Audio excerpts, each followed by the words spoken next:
A las 11:47 de la noche del 14 de marzo de 1944, el soldado raso Erik Anderson permanecía agachado en el barro congelado de Noruega, aferrando con sus dedos entumecidos un hacha arrojadiza forjada a mano por su abuelo décadas antes, mientras observaba cómo 9 centinelas alemanes de las SS patrullaban metódicamente el perímetro del campo de detención de Grini, situado a pocos kilómetros al norte de Oslo.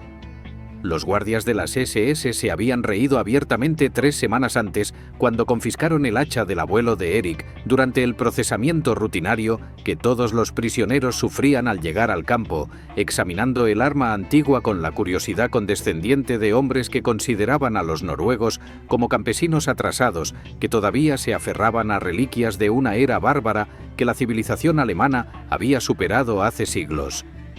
El oficial interrogador, un Hauptsturmführer de las SS llamado Klaus Richter, había sostenido el hacha entre sus manos enguantadas, girado la hoja a la luz de su lámpara de escritorio, y luego se había burlado llamándola un juguete vikingo antes de colgarla en la pared de su oficina, junto a una bandera noruega capturada como otro trofeo más de la ocupación que demostraba el dominio alemán sobre esta tierra conquistada y su gente sometida. Erik no había dicho nada durante aquel momento de humillación, porque había aprendido durante semanas de cautiverio que discutir con los guardias de las SS solo traía palizas y tiempo adicional en las celdas de castigo, donde los prisioneros morían regularmente de frío y hambre.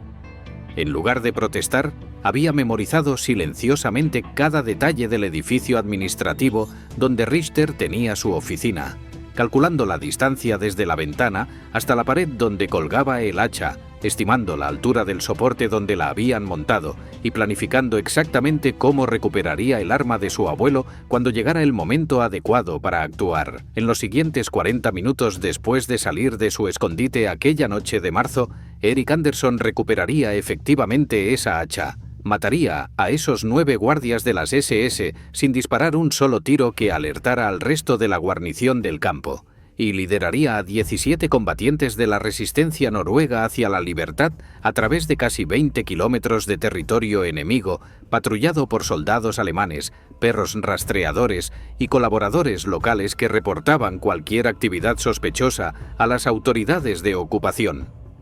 Los alemanes nunca comprendieron qué los había golpeado hasta que encontraron los cuerpos de sus camaradas tendidos en la nieve con heridas de hacha en el cráneo y el cuello. Y para entonces, Erik y sus compañeros ya estaban a kilómetros de distancia moviéndose hacia la frontera sueca y la salvación.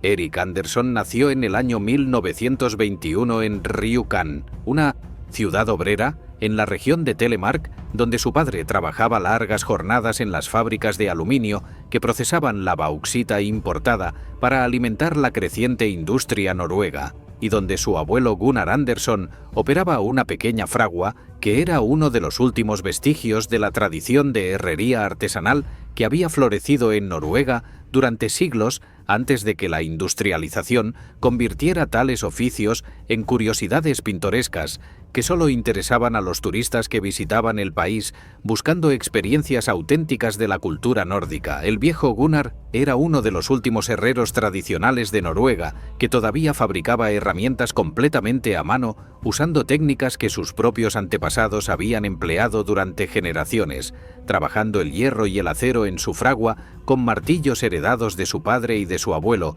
antes que él, en una cadena de transmisión de conocimiento que se remontaba siglos hacia el pasado vikingo de su pueblo. Cada verano, desde que Erik cumplió 8 años, el niño pasaba meses enteros en aquella fragua aprendiendo de su abuelo los secretos del trabajo del metal que estaban desapareciendo rápidamente del mundo moderno. Gunnar le enseñó a reconocer el color exacto del hierro que indicaba la temperatura perfecta para forjar, a calcular el número preciso de golpes de martillo necesarios para dar forma a una hoja sin debilitarla, a templar el acero en agua o aceite dependiendo de las propiedades que quisieras obtener en el producto final. Pero más que cualquier otra habilidad de herrería, Gunnar dedicó incontables horas a enseñar a su nieto el arte casi olvidado de lanzar hachas con precisión mortal, una disciplina que había sido una habilidad de supervivencia esencial para los guerreros nórdicos durante la era vikinga, pero que en el siglo XX se había convertido en poco más que un espectáculo folclórico que los turistas pagaban por presenciar en festivales culturales donde hombres disfrazados de vikingos lanzaban hachas a dianas de madera mientras las audiencias aplaudían y tomaban fotografías. Gunnar se tomaba el entrenamiento de Erik con una seriedad que el niño inicialmente no comprendía porque no veía ninguna aplicación práctica para una habilidad que parecía pertenecer a museos y libros de historia en lugar del mundo moderno donde las armas de fuego habían reemplazado completamente a las armas blancas en cualquier contexto militar o de autodefensa imaginable.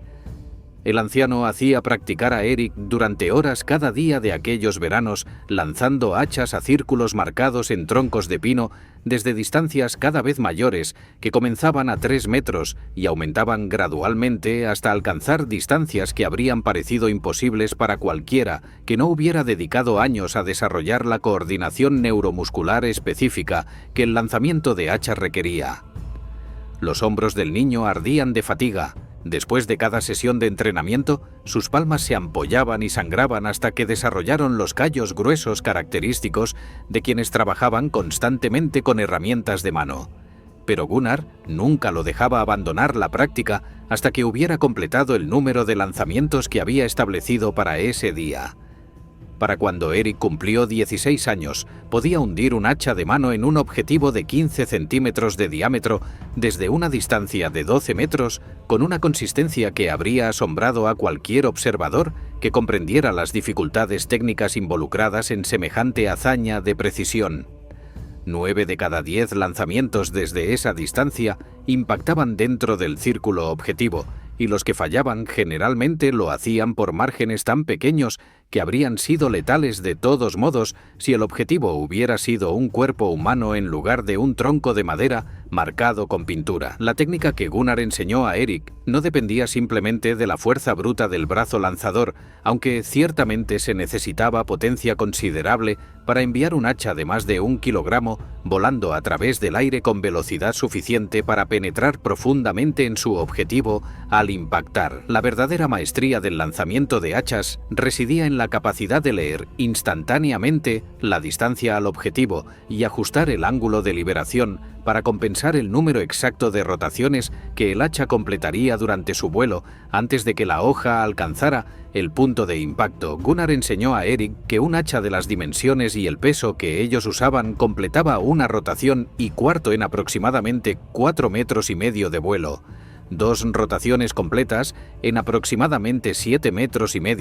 y 3 rotaciones completas en 12 metros. Más allá de esa distancia, las variables de resistencia del aire, variaciones mínimas en el peso del hacha y pequeñas imperfecciones en la técnica de liberación se acumulaban para hacer los lanzamientos progresivamente menos predecibles, aunque un lanzador verdaderamente experto podía compensar parcialmente estos factores mediante ajustes sutiles basados en la experiencia acumulada de miles de lanzamientos previos. Erik aprendió a sentir la distribución del peso de cada hacha que tomaba en sus manos, a percibir intuitivamente cómo ese peso específico afectaría la velocidad de rotación durante el vuelo, y a liberar el arma en el momento exacto cuando el ángulo del mango coincidía con la distancia al objetivo de manera que la hoja llegaría orientada correctamente para penetrar en lugar de golpear de plano y rebotar inofensivamente.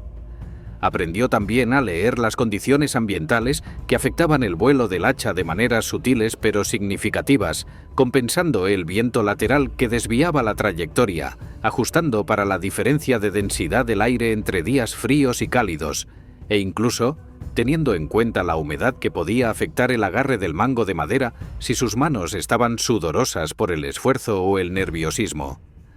Cuando Erik cumplió 18 años en 1939, su abuelo le forjó un hacha arrojadiza especial como regalo de cumpleaños que representaba la culminación de toda la experiencia de Gunnar como herrero y de todo el conocimiento ancestral sobre diseño de armas que había heredado de generaciones anteriores. El hacha era más ligera que las hachas de batalla tradicionales que se veían en los museos, con una cabeza de acero de alto carbono cuidadosamente templada que mantenía un filo extraordinariamente agudo sin ser tan frágil que se astillara al impactar hueso o madera dura. La barba de la hoja, la extensión inferior del filo que sobresalía del ojo donde se insertaba el mango, era estrecha y elegante, en lugar de ancha y pesada como en las hachas diseñadas para cortar leña o derribar árboles. El mango estaba fabricado de fresno noruego, una madera famosa por su combinación de ligereza, resistencia y capacidad de absorber el choque del impacto sin transmitirlo dolorosamente a la mano del lanzador. El arma completa pesaba exactamente 1,130 kg, un peso que Gunnar había calculado meticulosamente para optimizar el equilibrio entre la fuerza de impacto necesaria para causar heridas letales y la facilidad de control, que permitía lanzamientos precisos a distancias extremas. Erik nunca pensó que aquella habilidad extraña que su abuelo le había transmitido tendría ninguna aplicación práctica en su vida adulta más allá de quizás impresionar a amigos en fiestas o ganar apuestas ocasionales con compañeros de trabajo que no creían que nadie pudiera realmente lanzar un hacha con la precisión que Erik describía. Después de terminar su educación básica, encontró trabajo en los muelles de Rjukan, cargando lingotes de aluminio en vagones de ferrocarril que los transportaban hacia las fábricas de procesamiento y los puertos de exportación. Un trabajo físicamente exigente, pero bien pagado, que le permitía soñar con ahorrar suficiente dinero para comprar eventualmente un pequeño barco de pesca y una cabaña modesta cerca de la costa, donde pudiera vivir una vida simple, lejos de las fábricas ruidosas y el trabajo agotador de los muelles. Era una ambición humilde para un joven de 19 años. Pero Erik nunca había sido particularmente ambicioso, ni había soñado con grandeza o aventura, como algunos de sus contemporáneos que hablaban de viajar al extranjero o hacer fortunas en las ciudades grandes del continente europeo. Cuando Alemania invadió Noruega en abril de 1940, Erik tenía 19 años recién cumplidos y ninguna experiencia militar más allá del entrenamiento básico que todos los jóvenes noruegos recibían como parte de su servicio obligatorio. Observó impotente cómo las tropas de la Wehrmacht marchaban a través de su ciudad natal con la arrogancia de conquistadores que sabían que nadie podía resistirles efectivamente, requisando las fábricas de aluminio que ahora producirían metal para la máquina de guerra alemana, convirtiendo a los trabajadores noruegos en mano de obra forzada para el Reich e imponiendo las restricciones y humillaciones de la ocupación que transformarían la vida cotidiana de millones de noruegos durante los siguientes 5 años de guerra. Las fábricas donde su padre había trabajado toda su vida adulta ahora operaban bajo supervisión alemana, produciendo materiales que serían usados para construir los aviones y tanques que mataban a soldados aliados en frentes de batalla desde el norte de África hasta las estepas rusas. Erik se unió a la resistencia noruega en 1941, inicialmente realizando tareas de bajo riesgo, como transportar mensajes entre células de resistencia que no podían comunicarse por teléfono o correo debido a la vigilancia alemana de todas las comunicaciones en el país ocupado. Gradualmente asumió responsabilidades más peligrosas a medida que los líderes de la resistencia reconocieron su fiabilidad, su discreción y su capacidad para mantener la calma bajo presión cuando las patrullas alemanas lo detenían para revisar sus documentos durante misiones que lo llevaban a través de territorios controlados por guarniciones enemigas especialmente vigilantes. Pasó de transportar mensajes a transportar armas, escondiendo pistolas y munición en compartimentos ocultos de carros de transporte que supuestamente llevaban productos agrícolas hacia los mercados de las ciudades. Luego comenzó a ayudar a pilotos de la RAF británica que habían sido derribados sobre territorio noruego a escapar hacia Suecia neutral, guiándolos a través de rutas montañosas que había aprendido durante excursiones de caza y pesca en su juventud, evitando patrullas alemanas y puestos de control mediante una combinación de conocimiento local del terreno y pura suerte que eventualmente se agotaría como la suerte siempre lo hace para quienes la prueban demasiadas veces. La Gestapo arrestó a Erik en febrero de 1944 durante una operación de entrega de armas que salió desastrosamente mal porque alguien dentro de la red de resistencia había hablado bajo tortura o había sido un informante alemán desde el principio. una distinción que importaba poco a los hombres que fueron capturados aquella noche cuando agentes de la policía secreta alemana emergieron de la oscuridad con armas automáticas apuntando y perros ladrando mientras gritaban órdenes en alemán que los noruegos comprendieron perfectamente a pesar de no hablar el idioma, porque el lenguaje universal de la violencia no requiere traducción. Los alemanes capturaron a 12 combatientes de la resistencia aquella noche, incluyendo a Lars Berman, el amigo de infancia de Erik, con quien había crecido, en Rjukan, con quien había jugado de niño en las calles de su ciudad, con quien había aprendido a pescar en los lagos helados de Telemark y con quien había jurado luchar contra la ocupación alemana hasta que Noruega fuera libre nuevamente o hasta que ambos murieran en el intento, porque algunas cosas valían más que la supervivencia personal y la libertad de su patria era una de ellas. Los alemanes transportaron a los prisioneros capturados al campo de detención de Grini, una instalación situada aproximadamente 13 kilómetros al norte de Oslo, que había sido establecida originalmente como un campo de internamiento para prisioneros políticos y miembros de la resistencia que esperaban juicio o deportación a campos de concentración en Alemania. Grini no era técnicamente un campo de exterminio como Auschwitz o Treblinka, donde los nazis asesinaban industrialmente a cientos de miles de personas en cámaras de gas diseñadas específicamente para ese propósito. Pero los prisioneros morían allí regularmente de todas formas por el frío penetrante del invierno noruego que las barracas mal calentadas no podían contrarrestar, por las enfermedades que se propagaban rápidamente entre hombres desnutridos y debilitados, hacinados en espacios diseñados para una fracción de su número actual, y por las ejecuciones ocasionales cuando la Gestapo decidía que ciertos prisioneros sabían demasiado o habían causado demasiados problemas para merecer seguir viviendo. Los guardias de las SS procesaron a Erik cuando llegó al campo siguiendo los procedimientos estándar que aplicaban a todos los nuevos prisioneros, despojándolo de sus ropas civiles para reemplazarlas con el uniforme rayado de los internos, rapando su cabeza para eliminar cualquier individualidad que pudiera sostener su sentido de identidad personal y catalogando meticulosamente todas sus posesiones personales que serían confiscadas y almacenadas hasta su liberación, su transferencia a otro campo o su muerte, cualquiera de estos eventos que ocurriera primero en el orden impredecible que caracterizaba la vida en Grini. Cuando encontraron el hacha arrojadiza envuelta en tela dentro de su mochila, los guardias no comprendieron qué era ni por qué un prisionero la llevaría consigo como si fuera un objeto de valor personal en lugar de simplemente una herramienta anticuada que cualquier tienda de ferretería vendía por unos pocos marcos. El oficial interrogador Klaus Richter examinó el hacha con la curiosidad divertida de un hombre que consideraba a los noruegos como un pueblo pintoresco pero fundamentalmente primitivo que todavía se aferraba a tradiciones bárbaras mientras el resto de Europa había avanzado hacia la modernidad que Alemania representaba y eventualmente impondría sobre todo el continente una vez que ganara la guerra que estaba combatiendo simultáneamente contra medio mundo. Erik le explicó que el hacha había pertenecido a su abuelo, una verdad a medias que omitía el detalle crucial de que Gunnar la había forjado específicamente para él como un arma de precisión letal en lugar de una reliquia sentimental o una curiosidad histórica.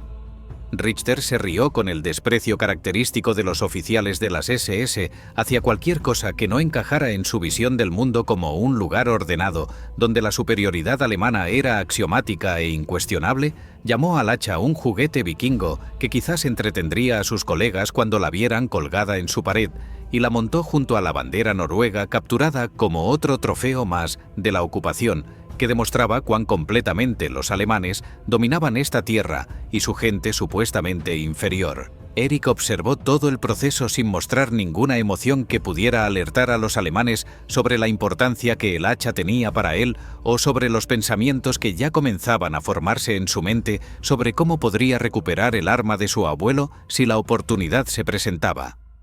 Memorizó la disposición exacta de la oficina de Richter mientras fingía la docilidad aterrorizada que los guardias esperaban de los prisioneros recién llegados, notando la distancia desde la ventana hasta la pared donde habían colgado el hacha, estimando la altura del soporte basándose en referencias visuales que podía calcular mentalmente e identificando los puntos de entrada y salida del edificio administrativo que podría explotar si alguna vez conseguía la oportunidad de moverse libremente por el campo, aunque fuera por unos pocos minutos. Greene albergaba aproximadamente 300 prisioneros en marzo de 1944, hombres y algunas mujeres hacinados en barracas de madera que habían sido construidas apresuradamente sin ninguna consideración por el clima noruego ni por el bienestar de quienes las ocuparían durante meses o años de cautiverio. El complejo consistía en estas barracas rodeadas por cercas de alambre de púas doble de más de 3 metros de altura, con torres de vigilancia equipadas con reflectores y ametralladoras en cada esquina, más el edificio administrativo principal donde el comandante del campo y los oficiales superiores trabajaban, dormían y ocasionalmente torturaban prisioneros en sótanos insonorizados, donde los gritos no molestaban a nadie que importara.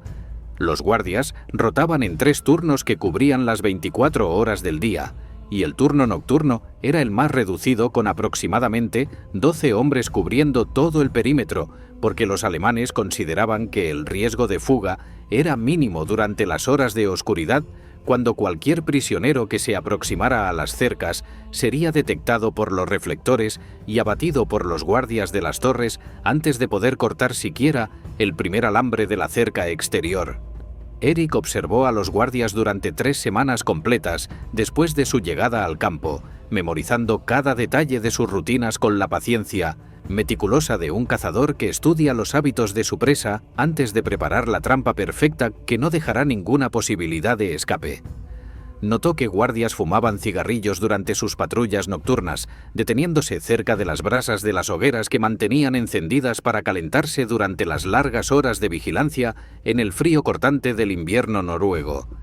Identificó cuáles conversaban entre sí durante sus rondas, distraídos por la camaradería que les hacía bajar la guardia en lugar de mantener la vigilancia constante que sus órdenes requerían. Descubrió cuáles preferían patrullar solos, alejándose de sus compañeros hacia los sectores más oscuros del perímetro, donde nadie los observaba y donde podrían descansar unos minutos apoyados contra los postes de la cerca sin que sus superiores los descubrieran holgazaneando durante el servicio. Los combatientes de la resistencia encarcelados en Greene habían recibido información a través de canales clandestinos que mantenían comunicación intermitente con el exterior sobre un plan de ejecución masiva que la Gestapo había ordenado para eliminar a los prisioneros más peligrosos antes de que pudieran ser rescatados por fuerzas aliadas o escapar para continuar sus actividades de sabotaje contra la ocupación alemana. La inteligencia indicaba que 17 prisioneros específicos habían sido identificados por la Gestapo como responsables de operaciones de sabotaje contra la planta de Norsk Hydro en Vemork, la instalación de agua pesada que suministraba materiales críticos para el programa de investigación atómica alemán que Hitler esperaba produciría armas de destrucción masiva capaces de cambiar el curso de la guerra a favor del Reich, incluso en esta etapa tardía, cuando las derrotas se acumulaban en todos los frentes. El cuartel general de la Gestapo en Oslo había ordenado que las ejecuciones se llevaran a cabo al amanecer del 15 de marzo de 1944, cuando los hombres serían sacados del campo en camiones militares, transportados a un bosque cercano donde nadie escucharía los disparos, fusilados contra árboles que absorberían las balas que atravesaran sus cuerpos, y enterrados en fosas sin marcar donde sus familias nunca podrían encontrarlos para darles un funeral apropiado o llorar sobre sus tumbas. Lars Berman estaba en la lista de los condenados porque su participación en las operaciones de sabotaje había sido documentada a través de confesiones extraídas bajo tortura de otros miembros de la resistencia capturados en redadas anteriores. Erik también estaba en la lista porque los interrogadores de la Gestapo habían conectado su trabajo como guía para pilotos aliados fugitivos con la red más amplia de resistencia que operaba en la región de Telemark, aunque irónicamente no sabían nada sobre su participación en las operaciones de sabotaje que constituían el verdadero motivo de las ejecuciones ordenadas. Tenían aproximadamente 36 horas desde que recibieron la información hasta el amanecer del 15 de marzo, cuando los camiones llegarían para transportarlos hacia su muerte en algún bosque anónimo donde sus cuerpos se pudrirían sin que nadie supiera jamás dónde habían terminado sus vidas. Escapar de Greene era considerado absolutamente imposible por todos los prisioneros que habían pasado tiempo suficiente en el campo para comprender la realidad de su situación y abandonar cualquier fantasía de fuga que pudieran haber albergado durante los primeros días de su cautiverio. Las cercas medían más de 3 metros de altura y estaban construidas con alambre de púas tan densamente entretejido que cortarlo requería herramientas especializadas y tiempo que ningún prisionero tendría antes de que los guardias de las torres detectaran la actividad y abrieran fuego con las ametralladoras que dominaban cada sector del perímetro. Los guardias disparaban a cualquiera que se aproximara a las cercas después del anochecer sin dar advertencias ni oportunidad de rendición. Y los intentos de escape anteriores habían terminado consistentemente con cuerpos colgando del alambre como advertencias macabras para cualquiera que considerara probar su suerte contra el sistema de seguridad que los alemanes habían perfeccionado a través de años de experiencia administrando campos de prisioneros en toda la Europa ocupada. En febrero de aquel mismo año, solo semanas antes de la llegada de Erich, 3 hombres habían intentado escapar cortando la cerca con herramientas que habían conseguido contrabandear desde el exterior a través de sobornos a guardias corruptos que complementaban sus salarios vendiendo favores a prisioneros con conexiones al exterior que podían pagar precios exorbitantes por artículos prohibidos. Los guardias los habían descubierto cuando estaban a mitad de camino a través del segundo anillo de alambre, todavía atrapados entre las 2 cercas, sin haber alcanzado siquiera el terreno abierto más allá, donde habrían tenido que correr cientos de metros bajo los reflectores antes de alcanzar la línea de árboles que marcaba el inicio del bosque. Los alemanes los habían golpeado hasta dejarlos inconscientes en lugar de dispararles inmediatamente. Luego los habían arrastrado de vuelta al interior del campo y los habían fusilado a la mañana siguiente en el patio central, mientras todos los prisioneros eran obligados a observar la ejecución como recordatorio de lo que esperaba a cualquiera que intentara desafiar la autoridad alemana. Pero Erich había notado algo durante sus 3 semanas de observación meticulosa que ninguno de los otros prisioneros había detectado, porque no habían pasado su infancia aprendiendo a evaluar distancias, ángulos y líneas de visión con la precisión obsesiva que el lanzamiento de hachas requería para ser efectivo a distancias donde un error de centímetros significaba la diferencia entre un impacto letal y un fallo embarazoso. La torre de vigilancia en la esquina noroeste del campo tenía un punto ciego donde el edificio administrativo bloqueaba completamente el haz del reflector que barría el perímetro durante las horas nocturnas, creando una zona de oscuridad de aproximadamente 12 metros de ancho que permanecía completamente invisible para los guardias de la torre entre las 11:30 de la noche y la medianoche, cuando el turno cambiaba y los reflectores se reposicionaban temporalmente mientras los guardias nuevos asumían sus puestos y ajustaban el equipamiento según sus preferencias personales. El 13 de marzo, con menos de 40 horas restantes, antes de que los camiones de ejecución llegaran al campo para transportarlos hacia su muerte en algún bosque sin nombre, Erich reunió a 5 de los otros prisioneros condenados en las letrinas del campo durante el recuento vespertino, cuando los guardias estaban ocupados contando cabezas en las barracas y prestaban menos atención a los pequeños grupos de prisioneros que se movían hacia las instalaciones sanitarias con la urgencia que la disentería crónica causada por la comida del campo hacía perfectamente creíble. Hablando en susurros apenas audibles mientras los guardias patrullaban afuera sin sospechar que una conspiración de vida o muerte se estaba gestando a metros de distancia, Erich explicó todo lo que había observado durante semanas de vigilancia paciente, describiendo el punto ciego en la cobertura del reflector, los patrones de patrulla de los guardias y la ventana de 30 minutos durante la cual el sector noroeste era vulnerable a una penetración que los guardias de las torres no podrían detectar hasta que fuera demasiado tarde para prevenir la fuga. Uno de los hombres, un antiguo oficial de policía de Oslo llamado Halvard Nielsen, que había sido arrestado por ayudar a judíos noruegos a escapar hacia Suecia antes de que la Gestapo pudiera deportarlos a los campos de exterminio en Polonia, sacudió la cabeza con el escepticismo de alguien que había visto demasiados planes desesperados fracasar durante años de resistencia contra un enemigo que parecía tener recursos ilimitados para aplastar cualquier oposición. El alambre era demasiado grueso para cortarlo rápidamente con las herramientas improvisadas que los prisioneros podían fabricar en secreto, argumentó Nielsen en voz baja, mientras vigilaba la puerta de las letrinas para asegurar que ningún guardia se aproximara lo suficiente para escuchar su conversación. Los guardias escucharían el sonido del metal cortando metal y vendrían a investigar antes de que pudieran atravesar siquiera la primera cerca. E incluso si conseguían atravesar ambas cercas sin ser detectados, nunca pasarían del perímetro exterior donde las patrullas con perros cubrían el terreno abierto entre el campo y el bosque que ofrecía la única posibilidad de escape. Erik les habló entonces del hacha de la oficina de Richter y de lo que podía hacer si conseguía entrar en aquel edificio y recuperar el arma que su abuelo había forjado para él años antes en la fragua de Ryukan.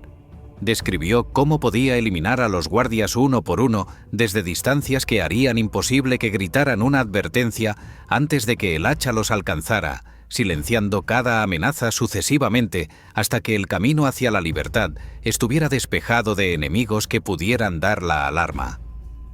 Nielsen lo miró fijamente con una expresión que combinaba incredulidad con algo parecido a la esperanza desesperada de un hombre que sabe que va a morir y está dispuesto a aferrarse a cualquier posibilidad por remota que parezca. «Estás hablando de matar a 9 guardias con un hacha arrojadiza», dijo Nielsen con una voz que traicionaba cuán absurda le parecía la proposición. Silenciosamente, sin que ninguno de ellos tenga tiempo de gritar o disparar su arma. «Uno a la vez antes de que puedan dar la alarma», confirmó Erik con la calma de alguien que ha calculado cada variable y está seguro de sus conclusiones aunque el mundo entero las considere locura. Lars Bergman, que había conocido a Erik desde la infancia y había presenciado innumerables demostraciones de su habilidad con el hacha durante los años que habían pasado juntos en Ryukan antes de que la guerra transformara sus vidas para siempre, habló con la cautela de alguien que quería creer pero necesitaba confirmación antes de apostar su vida en las afirmaciones de un amigo. ¿Realmente puedes hacer lo que describes? Lanzar un hacha desde 15 metros y matar a un hombre antes de que pueda reaccionar. Lo he hecho desde 12 metros cientos de veces, respondió Erik, recordando las incontables horas de práctica en la fragua de su abuelo, que habían transformado una habilidad curiosa en algo que podía salvar 17 vidas si todo salía según el plan que había estado desarrollando mentalmente durante semanas de cautiverio. 15 metros es más difícil porque necesito ajustar para la rotación adicional, pero es posible si calculo correctamente la distancia y libero en el ángulo exacto que he practicado miles de veces.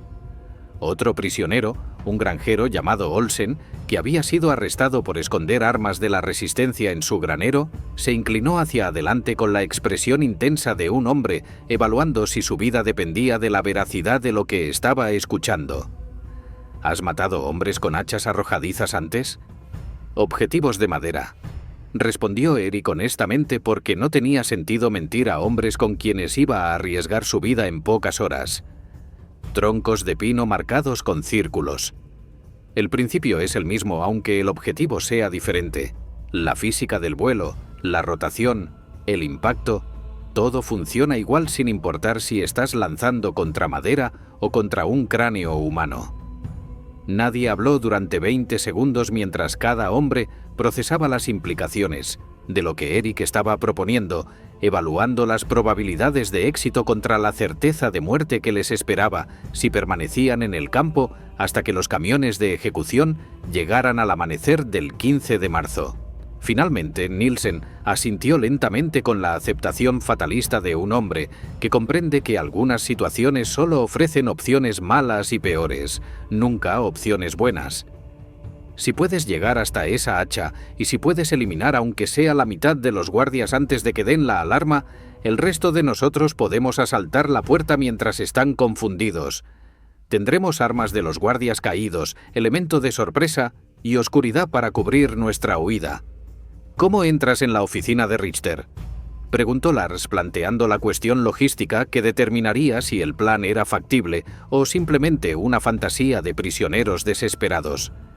Erik había pensado en casi nada más durante 3 semanas de cautiverio, mientras fingía la docilidad desesperanzada que los guardias esperaban de los prisioneros y que le permitía moverse por el campo, observando todo sin despertar sospechas sobre sus verdaderas intenciones. El edificio administrativo tiene una entrada de carbón en el lado norte que usan para las entregas de combustible durante el invierno, explicó, describiendo la ruta de infiltración que había identificado durante sus semanas de reconocimiento paciente. Los guardias no vigilan esa entrada porque está dentro del perímetro de alambre y los prisioneros nunca se acercan al edificio administrativo bajo circunstancias normales, porque hacerlo sin autorización explícita resultaría en una paliza o algo peor.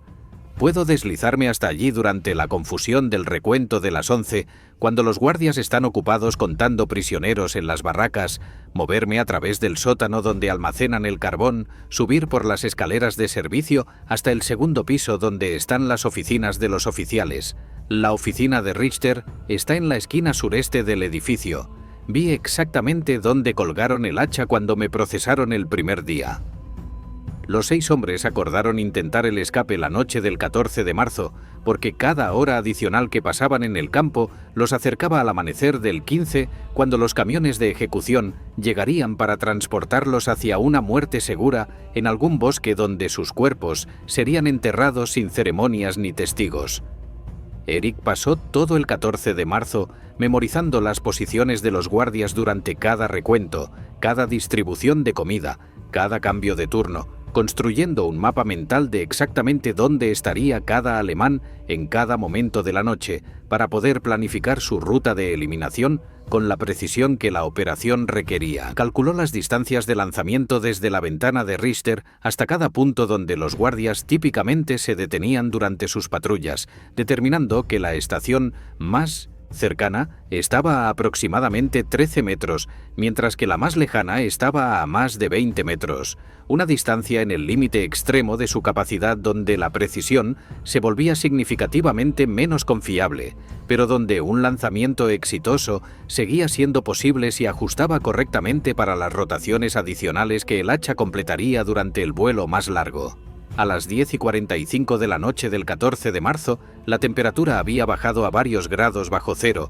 y Erik vestía sus ropas más ligeras porque cualquier cosa gruesa podría engancharse en obstáculos o hacer ruido cuando se moviera a través de espacios estrechos donde el silencio absoluto era esencial para la supervivencia. Había atado tiras de manta rasgada alrededor de sus botas para amortiguar sus pisadas contra el suelo congelado que de otra manera crujía bajo cualquier peso. Durante la confusión del recuento vespertino, cuando los guardias estaban distraídos contando prisioneros y verificando que nadie faltaba de las barracas, Erik se deslizó hacia las sombras cerca del edificio administrativo, moviéndose con la paciencia agonizante de un cazador, aproximándose a una presa que huiría al menor sonido o movimiento sospechoso. La entrada de carbón estaba exactamente donde había recordado, una trampilla de metal que cedió con un chirrido apenas audible cuando la levantó lo suficiente para deslizar su cuerpo delgado a través de la abertura hacia el sótano oscuro donde toneladas de carbón esperaban ser quemadas en las estufas que mantenían el edificio habitable durante el invierno noruego. Se movió a través de la oscuridad total, usando sus manos para navegar entre los obstáculos, encontrando las escaleras de servicio exactamente donde había calculado que estarían, basándose en la arquitectura típica de edificios similares que había visto durante su vida en Noruega. Subió los escalones uno a la vez, probando cada peldaño para asegurar que no crujiera bajo su peso antes de transferir completamente su masa, consciente de que cualquier sonido inesperado podría alertar a los oficiales que dormían en habitaciones cercanas o a los guardias que patrullaban los pasillos durante sus rondas nocturnas. La oficina de Richter estaba vacía a esa hora porque el oficial prefería pasar sus noches en Oslo, donde las comodidades y los entretenimientos eran significativamente superiores a los que el campo de Grini podía ofrecer. El hacha colgaba exactamente donde Erik la había visto 3 semanas antes, brillando débilmente bajo la luz de la luna que entraba por la ventana. La tomó en sus manos, sintiendo inmediatamente el peso familiar que había conocido desde su adolescencia, el equilibrio perfecto que su abuelo había logrado mediante décadas de experiencia en el arte de la herrería. Durante los siguientes 40 minutos, Eric Anderson usó esa hacha para matar a 9 guardias de las SS uno tras otro, sin que ninguno tuviera tiempo de gritar una advertencia o disparar su arma, eliminando sistemáticamente cada amenaza que se interponía entre los prisioneros condenados y la libertad que esperaba más allá de las cercas del campo. Los otros 16 prisioneros aprovecharon el caos que Eric había creado para apoderarse de las armas de los guardias caídos, abrir las puertas del campo usando llaves recuperadas de los cuerpos y huir hacia el bosque noruego, donde comenzó una marcha de casi 20 kilómetros a través de territorio enemigo que incluiría un tiroteo con patrullas alemanas de persecución, el cruce de un lago congelado cuyo hielo amenazó con ceder bajo su peso, y una carrera desesperada hacia la frontera sueca que alcanzaron finalmente a las 7:42 de la mañana del 15 de marzo, exactamente cuando los camiones de ejecución habrían estado llegando al campo para transportarlos hacia su muerte, si Eric Anderson no hubiera decidido que el hacha vikinga de su abuelo todavía tenía un propósito en el mundo moderno que los guardias de las SS nunca habían imaginado cuando se burlaron de ella como un juguete pintoresco de una era bárbara superada. Los 17 prisioneros sobrevivieron. Eric perdió 3 dedos del pie por congelación, pero vivió para regresar a Noruega después de la guerra, donde pasó el resto de su vida pescando bacalao en las aguas costeras cerca de Rjukan, nunca hablando sobre lo que había hecho aquella noche de marzo excepto con los hombres que había salvado, quienes se reunían cada año en el aniversario de su escape para recordar al hombre que los había liberado con un arma que el mundo moderno había olvidado, pero que demostró ser más letal que cualquier pistola en las manos de alguien que había pasado su infancia aprendiendo a usarla bajo la tutela paciente de un abuelo que nunca imaginó que las habilidades que transmitía salvarían 17 vidas y matarían a 9 enemigos de su patria ocupada.